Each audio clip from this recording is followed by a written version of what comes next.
बुलडाण्याच्या खामगाव बाजारपेठेत चांदीचे भाव 2,63,000 प्रति किलोवर. वर्षभरात चांदीच्या भावामध्ये 1,70,000ची वाढ. आजवरचा सर्वात उच्चांकी दर असल्याची व्यापाऱ्यांची माहिती. मुंबई 31च्या पार्श्वभूमीवर 1,221 हॉटेल्स, बार, पब आणि रेस्टॉरंटची अग्निसुरक्षा तपासणी. अग्निसुरक्षा परीक्षेत 80 आस्थापना ठरली नापास. 59 ठिकाणी थेट कारवाई तर काही जणांना पालिकेची नोटीस. मुख्यमंत्री देवेंद्र फडणवीसांनी घोषित केलेल्या लातूर कल्याण महामार्गावरून बीड धाराशिव संघर्ष पेटण्याची चिन्ह. धाराशिव जिल्ह्यातील सर्वपक्षीय नेते महामार्गाच्या बदलासाठी एकवटले. मार्गाचा प्रस्तावित मार्ग बदलण्याची मागणी. सांगलीमध्ये राधेय सेवा फाउंडेशनकडून मॅरेथॉनचं आयोजन. मॅरेथॉनमध्ये सांगली, कोल्हापूरच्या जिल्हाधिकाऱ्यांसह पोलीस अधीक्षक, अन्य शासकीय कर्मचारी आणि 3,000 धावपटूंचा सहभाग.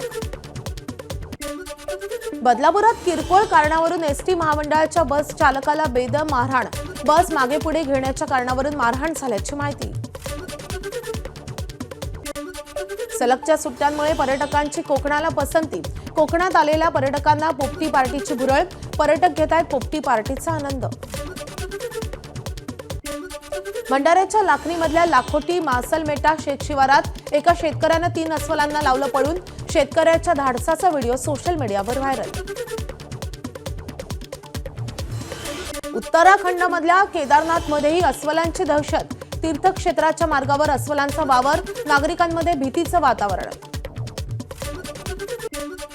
अरवली पर्वतरांग प्रकरणाची सर्वोच्च न्यायालयाकडून दखल. उद्या 3 न्यायाधीशांच्या खंडपीठासमोर होणार सुनावणी.